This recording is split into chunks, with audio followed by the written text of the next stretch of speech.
So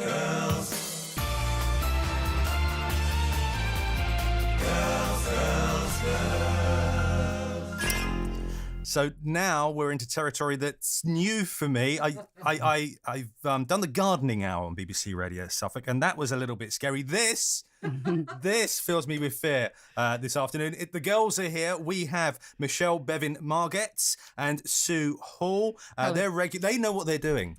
Hello, Matt. Hello, Suffolk. So you're going to guide me through the next 40 minutes or so. We can do anything we want now, Michelle. How marvellous. I think we're the Marvel lassies today. Marvellous. The Marvel lassies. The Marvel lassies. Okay. We'll run with that. We'll run with that this afternoon.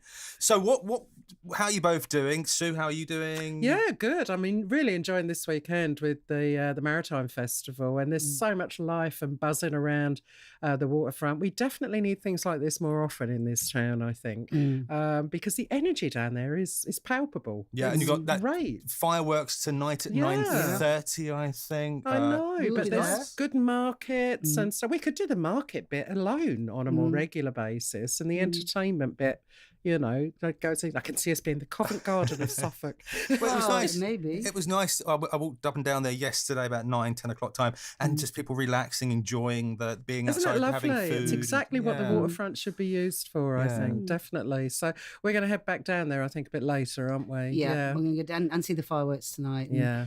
We had a good week this week, though. Me, Sue, and a couple of girls went to Southend on Friday. Okay. And then didn't realise that all the roads were closed when we got back. Because of the 10K twilight run. Yeah, lots of people caught out for that. Roads were closed between like 6:30 and 9:30, I think, on Friday night. Yeah. It took us an hour and a half to get home. Yeah. Oh, the thing was that there was a monsoon at Southend, so it really was a monsoon. So it wasn't the best day for you both. Okay. We've had an interesting week, Matt. Yeah. Did you go on the pier? Did you go on the pier? Oh, yeah, we did. Got the train there and back. So it's a mile long, isn't it? It's the longest pier in the whole world. That's what it says on the advert. It cost a £5 though. Wasn't cheap. What, for the train? Yeah. You can walk it for free? Yeah. You can get the train one way and walk back. Nobody checks the tickets. Oh, no. Did I say that? Sorry.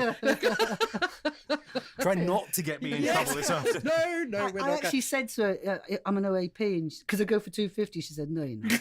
I felt great then. She felt really good. Yes, that really cheered her Didn't up. get ID checked. It cheered me up, you know. To go on the train on the pier. How sad is that? Yeah. So I've got a list of things that we can talk about. We might go off in a different direction. I don't know. It's been known. It's been known. Right. So this was in the paper this week. Almost half of all women were disappointed by their wedding proposal. So, personal stories here. Well, Michelle's been married more often than me. I think she should go first on this one. I was just going to say, I've had so many. I can't tell you, especially in my younger years. How many? 6 proposals. 6? Okay. I had 6 proposals. And how many did those turn into marriage? I would say more than 2.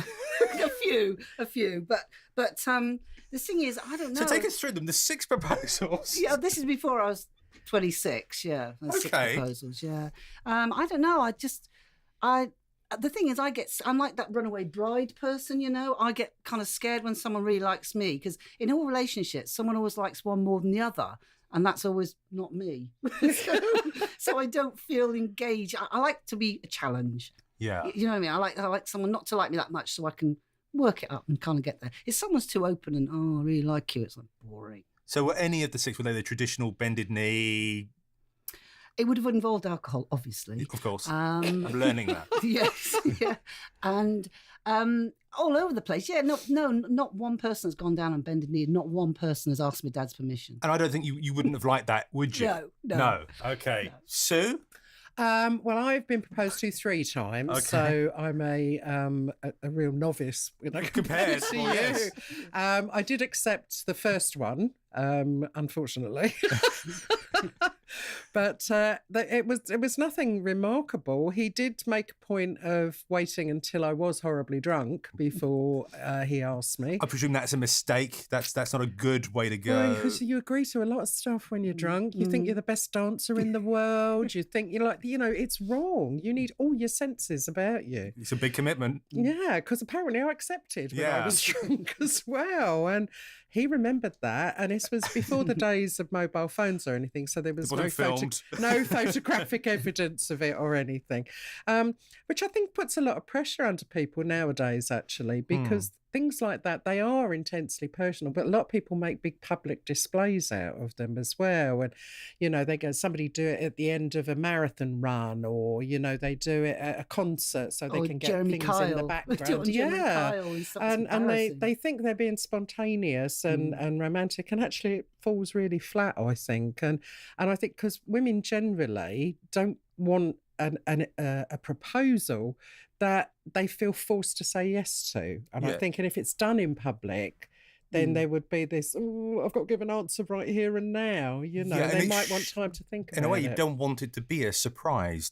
Do you want to kind of to both be on the same page and we're ready for this? And also, I think, you know, the grand gestures are fine, but I think most women, if they're honest, I know I'd prefer it's the little things for me. You know, if they know my favourite restaurant, or if they cook my favourite meal, or if they, you know, make a point of doing something that's really personal, you know, not that they've done anything sort of grand, that would be less impressive to me. So if we go back to that figure, what was it? It was almost half of all women were disappointed by their proposal. Oh, I'd have to say yes. I would have to say, if not more. Yeah, I would agree with that then.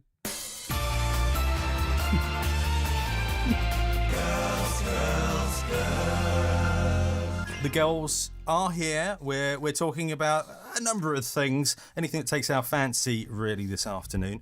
So we started with marriage proposals. I have to say, me and my wife, we didn't really propose.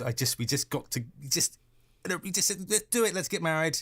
I got her a ring, and that's how it worked. It wasn't kind of some grand gesture. I think it happens a lot like that, actually, yeah. It's a bit boring though, isn't it? It's not a story to tell, is it?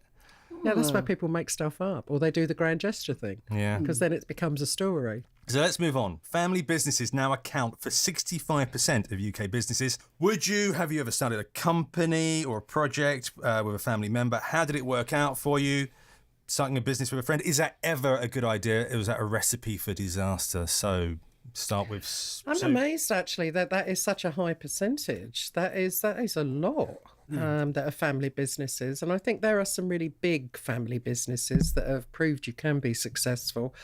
I would say unless you approached it with the right frame of mind and the right structures and everything in place, it could be a recipe for disaster. I've worked for a family business, two family businesses before. One of them, it was all fine and dandy for the years that I was there, and then the boss's son took over and everything changed, and it was all a bit horrible, and I didn't enjoy it at all. It's interesting though, because a lot of kids don't want anything to do with the family business, so it then becomes, you know, people sort of assume that, oh yes, my son's going to want to make ball bearings same way I have, you know, but actually the son's got completely different ideas. Some countries, they don't allow families to pass on to the next generation, do they? They ban. You have to sell the company completely and get it out of that because they worry that it's not good for the economy, and in some cases it obviously isn't. That's right. I mean, I think if you're going to do it, I mean, it wouldn't apply my family because I don't really have one, but you know, if you were going to do it, I think I'd like to get a board together or something as an interface, and I'd like to bring in somebody to run it that wasn't family, you know, so because you need some objectivity, and I think you need a voice that can all this. So yes, the family can make discussions and have discussions and come to their own resolutions, but I think you'd need someone else. What do you think, Michelle?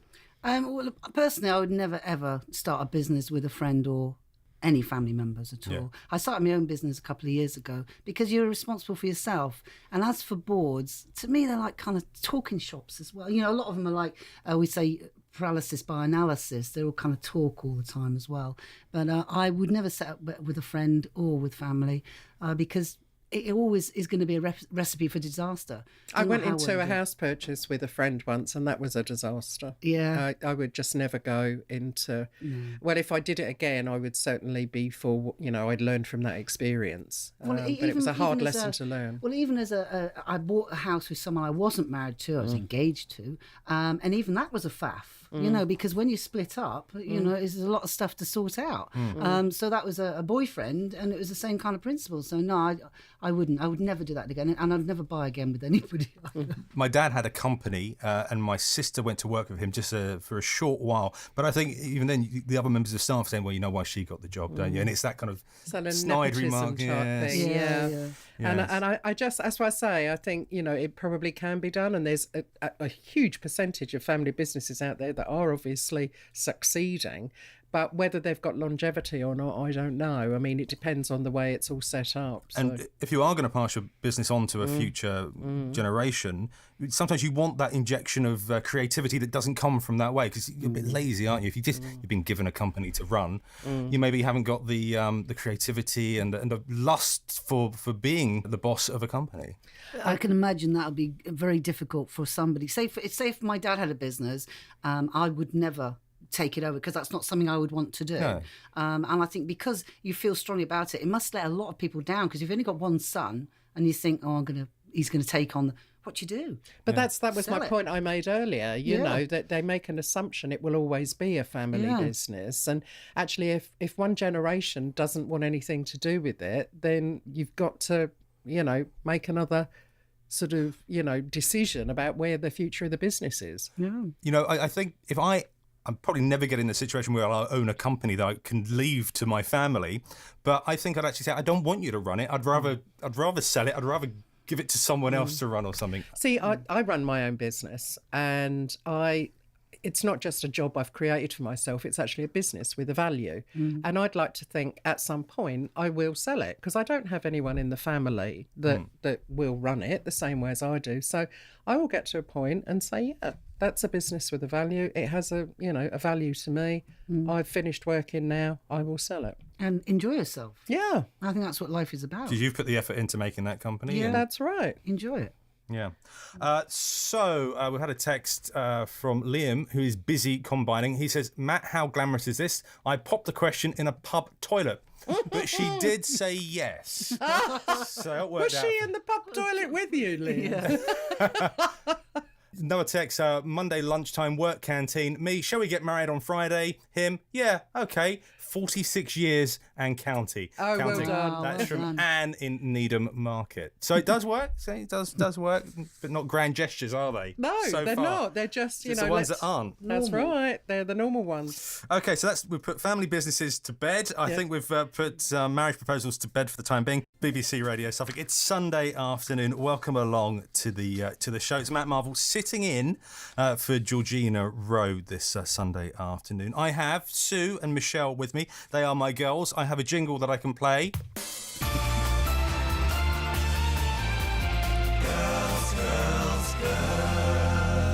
So we have done marriage proposals. We have done UK businesses and family businesses. Now we're moving on to, it was A-level results week this week.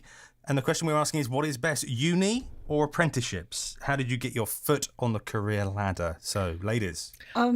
I think we're both quite unconventional in what we did it. But I mean, when I left school, I went to college for a while. I didn't know what I was going to do. But my mum basically said, all of you have got to have a career. So I trained as a nurse, my brother trained as a fireman, my other brother trained as a teacher. So we could always go back to having that career, if you like. But then I left nursing and then I went to British Airways. And that's how I think I've always done it. A lot of people do that as well. If you go to uni, great. If you don't, it doesn't really matter. Isn't it funny that 30 years on, I went back to uni to become a nurse again? You know, and that's how a lot of people do it as well. I don't feel ashamed of that either, in that I started as a nurse. I went to work at British Airways. I've done lots of other things. I'm my sixth career now as well, because I've got to keep reinventing myself as well. Most people do, though, don't they? So they need to reinvent themselves because you're more employable. Well, I think, I don't know about reinventing, but I think if you are receptive and open to opportunities and you're constantly looking to improve yourself and respond to challenges, you will naturally shift direction as you go through life. I mean, I work a lot with sort of teenagers, if you like, in the education system. And, you know, some of them have got a particular route that they think they want to go down, you know, but I think, just make them aware that the working life is going to be very different to their educational life. And I think that's probably where university is very beneficial, even though a lot of them don't know what they're going to be doing. University life as such is a good grounding for a lot of them. First time away from home, maybe, first time living with strangers. And social environment where you're going to meet people you might work Too much with. social environment. And, all right, yes, they're going to incur a loan and stuff like that. But, they get little jobs, they become a bit more self-sufficient, I think. I never went to college. I never went to university. In fact, I left school at 16 with 2 lovely little O-levels. Me too. Well, Yes. I left school at 16. I couldn't wait to get out there and work and just be an adult. And that's what I wanted to do. But the thing is, when I left school, which I think was 147 years ago, the job market was very different to the way it is now. And you could leave school at 16 and be very appealing to a prospective employer because they wanted school leavers. They wanted to be able to mould you. They didn't care you hadn't got any work experience. They were happy to provide that and train you take a and chance. everything.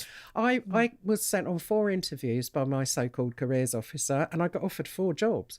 So it's literally, I left school on the Thursday, started work on the Monday, never looked back, never been out of work since, but it's different now. It's much harder now. And you talk to the teenagers now and their biggest worry is, how am I going to get a job? Yeah. What am I going to do? And they've become a little bit institutionalised because the schools are all about Ofsted and, exam results and that kind of thing. So they always feel as though they have to be working towards something. And what's the next thing? And is the next thing sixth form college? And then is the next thing after that, is that university? They could just as easily come out of university at 23 years of age and say, right, well, what next? What do I do now? Because they've been in education for so long, but they don't have any real life experience, So but you must admit those two. I mean, me and you have probably worked since you were about 14 years old. Yeah, I had Saturday jobs. I did Saturday jobs, I had part-time jobs. I always worked since I was 14. Yet if I look at people I know of my son's age, including my sons, they don't work, didn't work till they left uni or A-levels or something like that. But I always wanted to earn my own money. Oh, yeah. And still do. Well, I was basically told when I was leaving school by my parents, that's the next thing because you need to start paying for your keep. So they took half my money. Yeah, and you have to learn the real world. I had issues. I had to pay £20 a week to my mum for bed and breakfast, so to speak. Yeah, you do. You've got to start to learn the value of money. My mum was good though. She used to give it back to me in bits and pieces. Well, I had friends whose mum would put that money away and put it into a bank account, and I was so jealous at that, and give it back to them at the end of it. Yeah, that would have been a nice thing to do. That wouldn't have been on my parents' radar. No. Still here with me in the studio this afternoon, we've got Michelle, Bevan, Margett, and we've got Sue Hall. We are Georgie's girls. We have this jingle.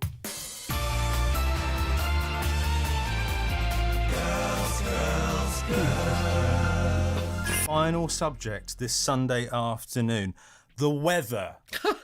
How British. How very British. It's been pretty grim, hasn't it? It has been. I think the thing is that it has been grim. As I said, we had a monsoon when we went to Southend on Friday.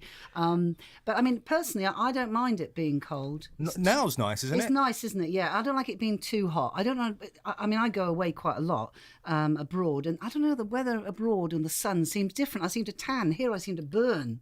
Really burn. I spent 2 weeks, or a week in Tennessee. You don't want that heat. We wouldn't want that every day. Humid 90 degrees plus. Yeah, I worked in Dallas for a few years, and it is, you go from one air-conditioned environment to another. It's not living, is it? You go it out just the drags car, you down. Hong Kong you've maybe like got that. 10 yards to go in the heat, and you're in air conditioning again. You've just got. And you literally, when you come out of the aircon, you literally go, oh, and you have to go back in again, don't you? Because it's just, I mean, Hong Kong was like that, 100% humidity. But in Spain last week, it was 95% humidity because the heat wave that's been going across Europe is just, I mean, the temperature's 40 odd degrees centigrade. My mate who lives in Spain sent me a screen grab from her phone. It was 9 o'clock at night in Spain and it was still 90 degrees. And they were just having a sundowner. I mean, we can't imagine that. I heard somebody on the radio say, and it's going to reach a high of 21 degrees. A high? Yeah. It's August. 24, 25 would be nice, Still in wouldn't the it? 60s. It's a shame, though, that our summer's been a bit of a washout this year.